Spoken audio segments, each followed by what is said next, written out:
Okay, so we are back. I think on Thursday we did a video when we hit 250 subscribers as like a thank you for, helping out and supporting this channel. So hit that subscribe button because today is Tuesday and we are at 314. So that's really cool just to kind of see over the weekend you guys liking the stuff that we put out. But we kind of want to recap the games that happened on Monday night and then kind of get to that Warriors Lakers preview that everyone wants to hear about. Cam, start off with you, man. Give me your reaction to James Harden giving him 45 in the Garden and giving Al Horford a pull up Jimmy to end it. Yeah, no Embiid, no problem. You gotta love that. I mean, who's more fun to watch? I mean, Harden's one of the most gifted offensive players we've ever seen. But the big thing that stuck out for me last night is on those 45 points, only four of those came from the free throw line, which means all of those were classic vintage Harden step backs. That shot over Al Horford, ooh, gave me chills. Absolutely. And then we're also seeing big contributions from Paul Reed. You're seeing big contributions from Tyrese Maxey, Tobias Harris, the people that they said needed to step up if the Sixers had any chance with a healthy Embiid in this series. Cam, we talked about this a little bit before, but we've taken Celtics first half twice, thinking, you know what, we can get the money line a lot lower. We can get it at minus 250 instead of minus 400, minus 500. And it's the best move we made because they've lost the actual game, but the first half has covered. Talk to me about some first half slimy covers we've been having lately, man. Yeah, it's the second time we've taken this path. Trey Young, last series ended us when we had them, but luckily we had first half that one too. D'Anthony Melton gave us a good little scare last night. I know you were finishing up your basketball game, so you didn't watch, but four straight threes almost. I mean, he was dropping dimes too. It was a 2 point game at one point. If not for Jason Tatum stealing the ball for PJ Tucker, we could be having a very different conversation right now, my boy. Yeah, absolutely. I mean, I took DeAndre Ayton over boards. You can hear me kind of rant about that on our TikTok. Go follow us on there. But not a great night for me, but we're gonna make it all back on this Warriors Lakers game and do a little preview for that now. Cam, fourth time we're seeing LeBron and Steph kind of face, and I see a lot of videos where it's like back in 2016, 2017, we were like, oh, I don't want to see this matchup again. I've seen it so often. And now in 2023, we're saying, wow, we don't know how many more of these we're gonna get. Talking about LeBron and Steph and what it means for basketball to have two of these pantheon types of players playing maybe one last time on two huge franchises in the playoffs.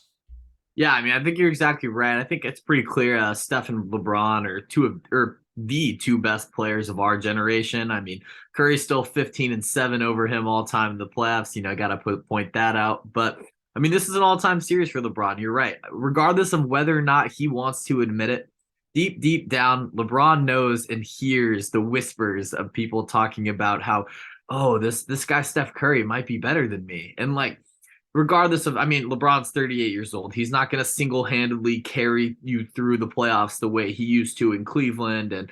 But he's still giving you 20 and 10 almost every game. I mean, obviously he went for 28 one time last series, but this Lakers team is deep. This is going to be a fun series to watch. I think it's going to be a lot of back and forth. They both do great things on both sides of the ball. So, I mean, but I think Steph Curry is definitely the best player in the series right now.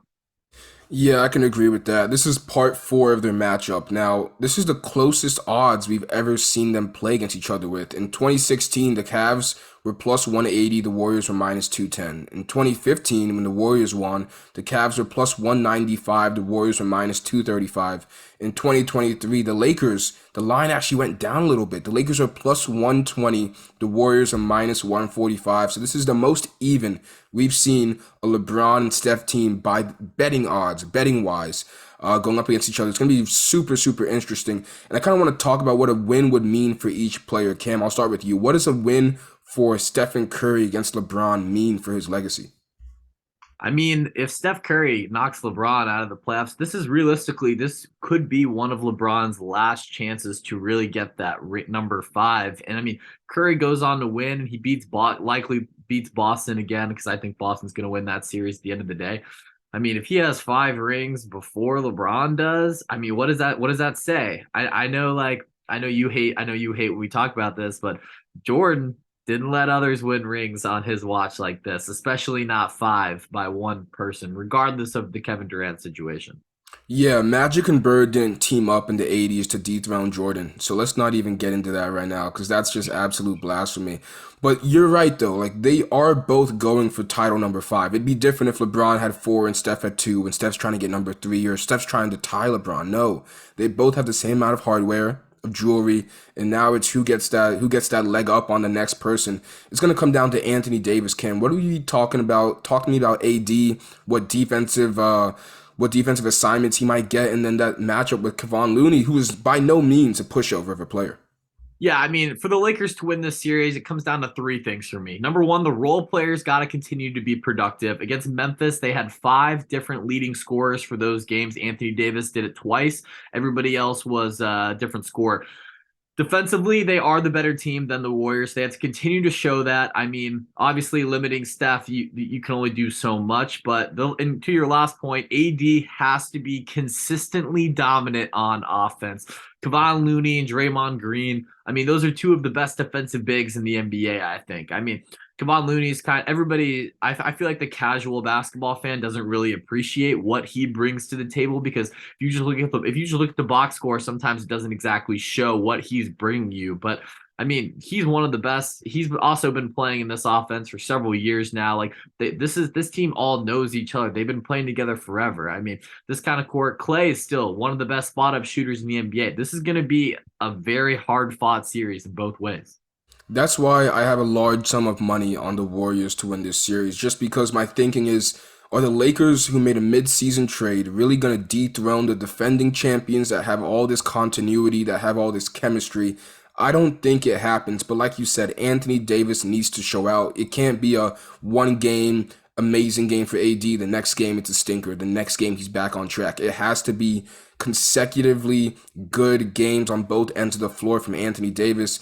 I don't know if we'll see that, but let's talk about LeBron a little bit. 38, a little bit of a bum ankle, bum foot. What are you expecting to see from LeBron? What does LeBron need to do in order for the Lakers to move on to the next round? I mean, at the end of the day, he's got to shoot well from three. He hasn't really shot the ball that well from three against Memphis. I mean, he's shooting a lot of attempts, and I think that does have to do with his ankle a little bit. But other than that, he's got to continue to be the best playmaker on the field. I think, as I mentioned earlier, five different Lakers led the team in scoring against Memphis. That had a lot to do with LeBron's playmaking, even though he did not cover our over on assists that one game we asked him nicely to. Past that, he's got to continue to get everybody else involved. I mean, Austin Reeves, Hachimura. I mean, they got to Schroeder's got to play well for them to really have a chance against this Warriors team. It's all on that, and it all starts with LeBron. I mean, Anthony Davis is going to have to get his too, but I mean, you got to get these role players involved. You've got to get good production from them, and that all starts with LeBron. Yeah, LeBron was interviewed. Last thing I'll say before we wrap up, he was interviewed and they said, "What's the main thing, the main key against the Golden State Warriors?" He says, "We can't make mistakes because when we turn the ball over, when we make mistakes, they capitalize off of those. And the second they get some momentum, it's over. Like the second they're looking back in the rearview mirror view, you're not catching back up." Third quarter runs, baby. Those Third third quarter quarter runs runs. looking like us in 2K Rec, man, of course. But I guess we'll end on this, Cam. Let me hear your series predictions. I'll go with mine, and then we can wrap this up. I'm gonna go with Lakers in seven. I just think the defensively they are the better team, and at the end of the day, it does come down to defense. Steph Curry though could totally just blow my prediction up.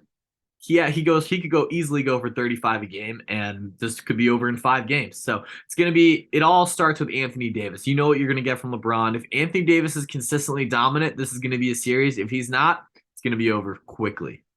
See, you just zigged. I'm gonna zag. I'm gonna go Warriors in 6, and the reason why is because I think the Lakers have a lot of good on-ball defenders. They have Vando, they have Rui Hachimura, who has some size, who can stay on you. They don't have guys that can chase Steph around screens for 48 minutes in a game, and I think that's what it's gonna be. Are you gonna tell Vando to chase Steph around the perimeter? No, Vando's more of a I'm gonna lock you down, mono type of player. I don't think LeBron and AD are gonna be doing that thing either. So. The Warriors, I think, kind of play right into the Lakers, or the Lakers play right into the Warriors' hands. Draymond's going to be mucking it up with AD down there. He's going to be doing some witchcraft. I already know what's going to happen. But that will end the pod or the video for today. Hit that subscribe button. Give us a follow. Like this video to kind of show some support. We really appreciate you guys coming in and supporting what we're doing here. But until next time, peace.